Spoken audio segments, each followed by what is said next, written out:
Well, good morning, everybody, and thank you for the music. That was lovely. Ernest Holmes said, "Our dreams and our urges are God-inspired, so make your dreams come true." You know, those urges we have within us, that's God stuff. So it's a good thing for us to pursue them, and that's what we're talking about. We're talking about getting from the dream to the manifestation of the dream, bridging that gap. That's what we're talking about. The German philosopher Goethe said, "The highest and most excellent thing in man is formless. We should guard against giving it shape in anything less than noble dress." Now, you remember I'm always telling this story because it was so meaningful to me when I first started studying the science of mind stuff, was something that Ernest Holmes said in one of the first chapters of his Science of Mind book. And that's this thing of the story that he tells about the iron foundry. Iron foundry, you got the big vat, you put the pig iron in there, you light a fire underneath it, and you melt that pig iron. Then you got a mold. You know, what do you want to do with this melted pig iron? You want to put it in a mold. You want to make something. And maybe they want to make a gear or something. In our lives, we have this vast sea of possibility, the God stuff. All our job is to make the mold. Intentionally think about what it is you want in your life. That's all there is for us to do. And when you think about that, what Goethe said, "The highest, most excellent thing in man is formless. We should guard against giving it shape in anything less than noble dress." So when we're making that mold, make sure it's noble. Think about it, the highest and best. Keep it very positive.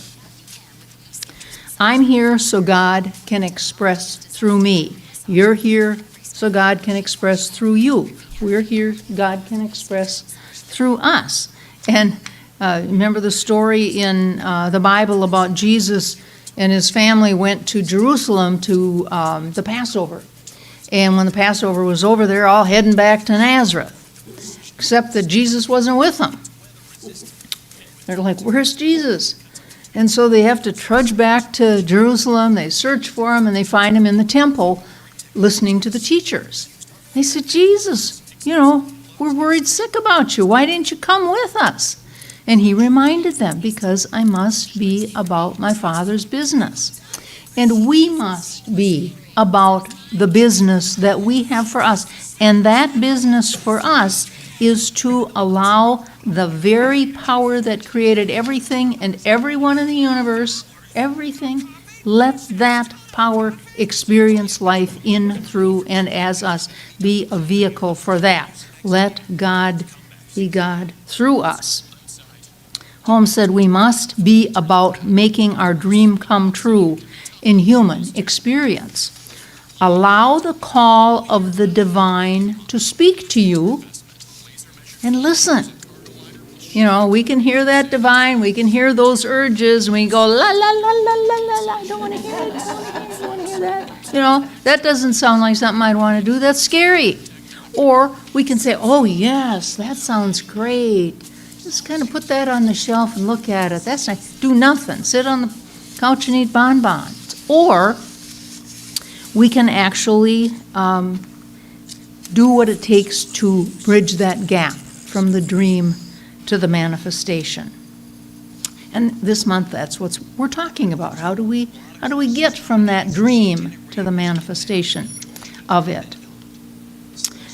I don't know how many of you saw the Indiana Jones movies. I saw one or two, I'm sure, pretty good. But in the movie Indiana Jones: The Last Crusade, Harrison Ford was one of these guys he was searching for the Holy Grail. Now, the Holy Grail supposedly is the cup that Jesus drank from at the Last Supper, and apparently held some very powerful whatevers. So everybody's after the Holy Grail. Remember the Knights of the Round Table? They were after the Holy Grail. So Harrison Ford in this movie, he's after the Holy Grail. And That's what he's doing for the bulk of the movie. And so he's bridging the gap. That's what he's doing. He's going from his dream, which is finding the Holy Grail, to the reality. So here he is for the end of the movie. He's on this precipice. He's looking over a cavern.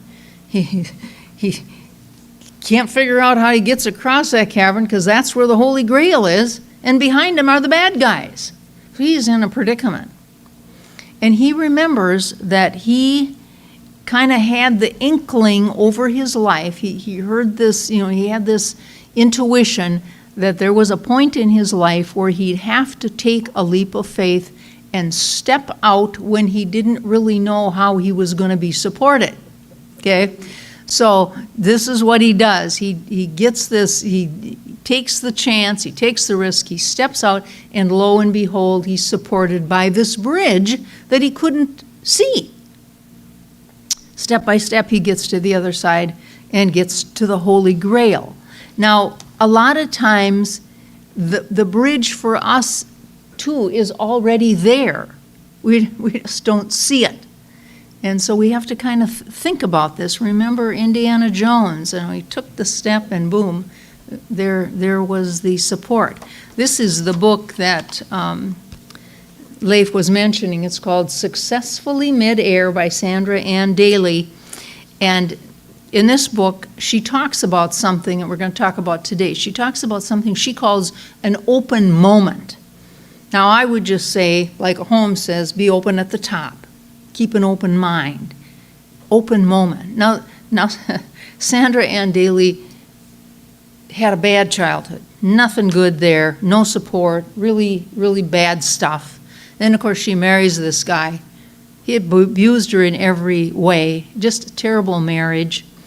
And so she just felt like a victim. She just felt like, this is life. It's bad, and it's going to stay bad. Until one day, a thought caught her by surprise. And the thought was this. Now, nothing new and exciting for us, but to her, this was a new thought. And the thought was this: there's got to be a better way for me to live. Just a thought. She didn't believe it, but it was a thought, and it kept coming to her. There's got to be a better way for me to live. But she continued to live in this miserable marriage with this guy that abused her. And then, so she had her mind open just this much because she thought about that. Maybe there's a better way for me to live. And she turned on the TV, and there was a woman on, preacher named Mary Mannon Morrissey. And from Mary, she learned life could change for the better. That's what Mary said. Life can change for the better. She's like, well, she didn't believe that, but she heard it, and she didn't turn it off. And so, again, her mind was expanding. That open moment was there. The other thing that Mary offered her was she told this story about Nelson Mandela, and I talked about him a couple weeks ago. He was in South Africa, and he didn't like all this segregation, and he was preaching toward, we should be treated equally. And of course, they threw him in prison. So he goes to prison, and he thinks to himself, okay, now that dream's over. Nothing can happen here because I'm in prison.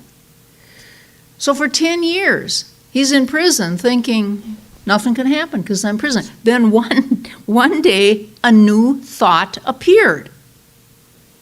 A new thought appeared. He was open to that new thought. And that thought was, maybe something can still happen. Nothing revolutionary doesn't seem, but to him, it was a new thought for him.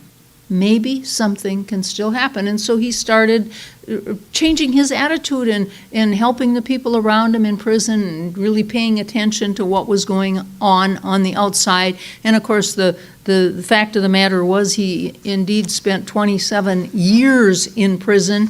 And when he got out, because he wasn't crying in his beer, he wasn't feeling sorry for himself, he was doing what he could in prison. He got out, he became the first black president of South Africa. And so this Sandra Ann Daly is hearing these stories from Mary Morrissey, and she's starting to get a little open at the top and starting to change her life.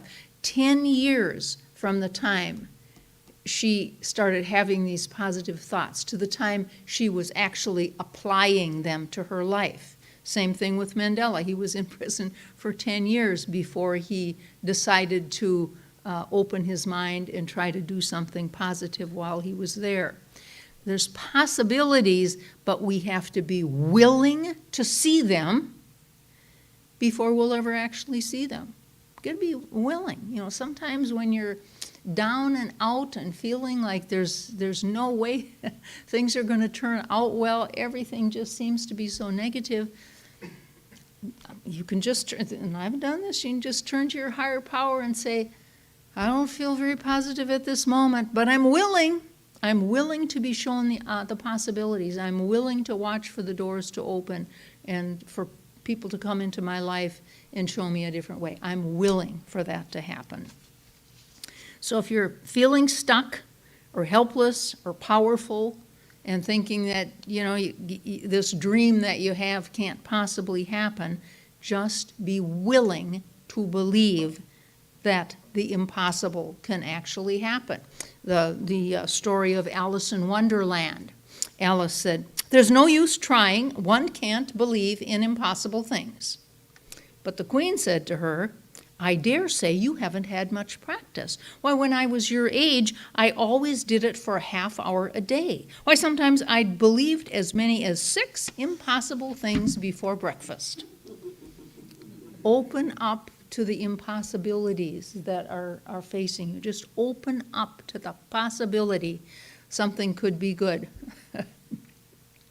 And try asking this question: what would I see if I were willing to believe this dream is possible? That's what we do in treatment. We ask people what their dilemma is, you know, why are you coming to me for prayer, what's up? And then we say, I got that, I get that. Now, how would it look if it were good? How would you see that if it were perfect for you? That's what we pray about. And this is what we do when we do these vision boards. We did this a few weeks ago.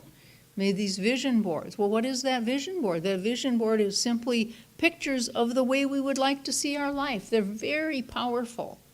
I've heard so many exciting stories about people that did this, you know, did a vision board, and this was their vision, to have a healed family, and they're all sitting around having turkey at Thanksgiving, or maybe traveling, or having abundance in their life. You get the new car or whatever it is.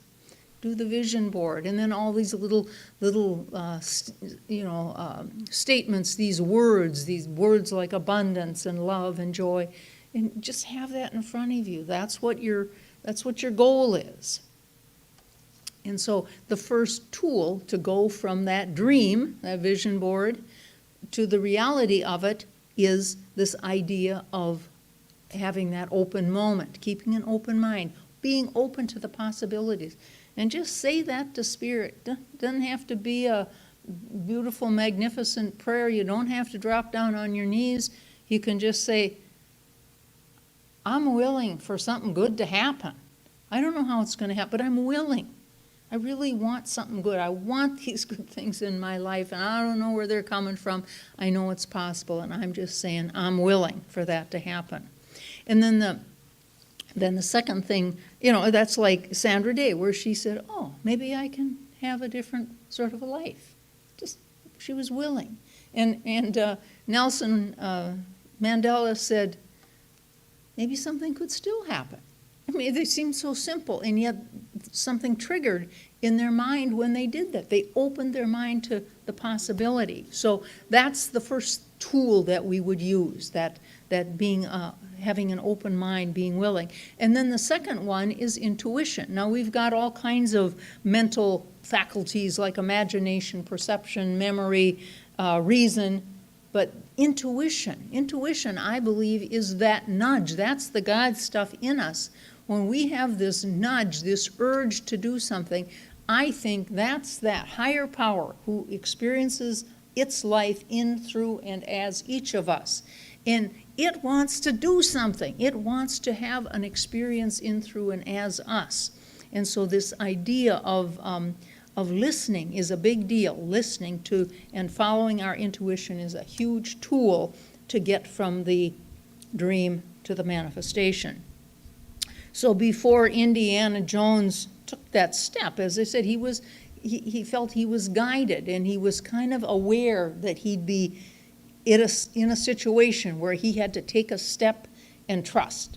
He kind of knew that. And then as he was standing on that precipice, he said, he heard his father's voice say to him, "You must believe, son." Takes the step, there's the bridge, off he goes. So our intuition is our guidance. What's up with this? Are we good? Huh? Ooh. So,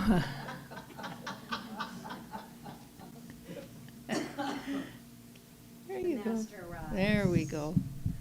Now that we're almost done, I'm noticing the mic's sitting on the table.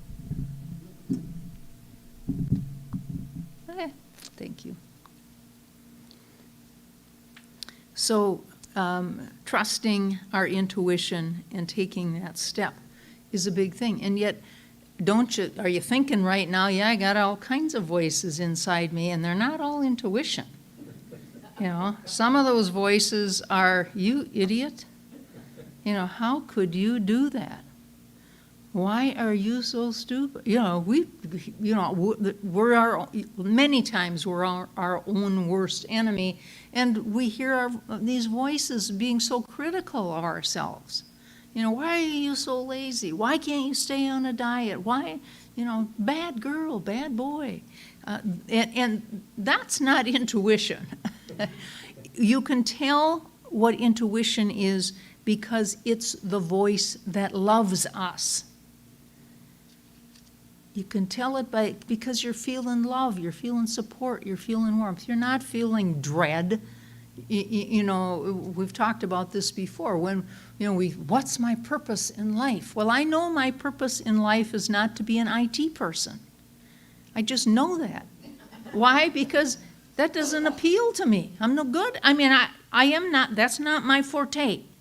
I don't want to learn it. It makes me nervous. I get mad. I throw things. That's not my forte. So I don't knock my head against the wall and say, I got to learn how to be a better IT person. No, I'm gonna hone the things that I'm good at. And that's what we're all to do, because that spirit within us is leading us in love, not to conquer these things that might be distasteful to us. Intuition is the voice that loves us. It's always present, always giving us direction. There's a book called The Alchemist, a fable about following your dream. I reread it over the weekend for the third time. It's just a little book by Paulo Coelho, and it's a story of this shepherd boy who had this kind of a feeling inside of him that he should follow his dream, and he goes on to meet these various people, etc. But one of the things he says, this is a quote from the boy was beginning to understand that intuition is really a sudden immersion of the soul into the universal current of life. It's the immersion into that God stuff within us. When we follow that intuition, we're following the God stuff that experiences life through us. So this is what the boy is saying. And again, this is one of the navigational tools. We've got to keep that open mind, be willing to be open to the possibilities of whatever it is, and then the other thing is to follow the intuition. And I'm going to end with a quote from the book, The Alchemist, and when I give my talk in a couple weeks, you're going to hear a little bit more about this book called The Alchemist.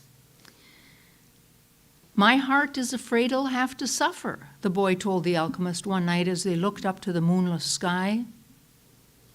Tell your heart that the fear of suffering is worse than the suffering itself, and that no heart has ever suffered when it goes in search of its dreams, because every second of the search is a second's encounter with God and with eternity. When we're following that urge, that's the God stuff. That's our connection to our higher power. Every second is the search is an encounter with God, the boy told his heart. When I've been truly searching for my treasure, every day has been luminous, because I've known that every hour was a part of the dream that I would find it. When I've been truly searching for my treasure, I've discovered things along the way that I never would have seen had I not had the courage to try the things that seemed impossible for a shepherd to achieve. Very kind of poetic kind of writing in that book. So let's remember this, that every second that we bridge the gap, the dream, the manifestation, is an encounter with God. And I would invite you to join me in spiritual mind treatment, which is an affirmative prayer. I'm going to say it in first person as though it's just for me, but it is also for you. So let's do that. Take a deep breath again. Just relax where you are. And I know that there is but one power in the universe, and I know that power is love and peace and joy and abundance. It's all good, and I know it has the perfect solution to any perceived dilemma in my life. I know I am one with it. That very power that created everything and everyone, experiences life in, through, and as me. Therefore, when I speak these words, they're powerful. And even though I have sometimes refused to hear, la la la la la, sometimes I have just looked on the shelf and said, oh yeah, that'd be great. Even though that's happened in the past, now I set an intention to bridge the gap from the dream to the manifestation. My mind is now willing to embrace the open moments, keeping that mind open. I'm still, as I listen to that inner voice of intuition, guiding me safely to my good. And now I have the courage to set my sights on what's seemingly impossible. I'm willing to trust that the universe will support me, that that bridge will be there when I take that step. I embrace my search for good, that holy grail that I'm after, as I know that as I do so, I have a beautiful encounter with my higher power, or God, as I understand it. And I'm grateful that this is the way the law works. My words spoken, like a seed going into the soil, it is done unto me as I believe, and I release these words now for perfect manifestation. So it is.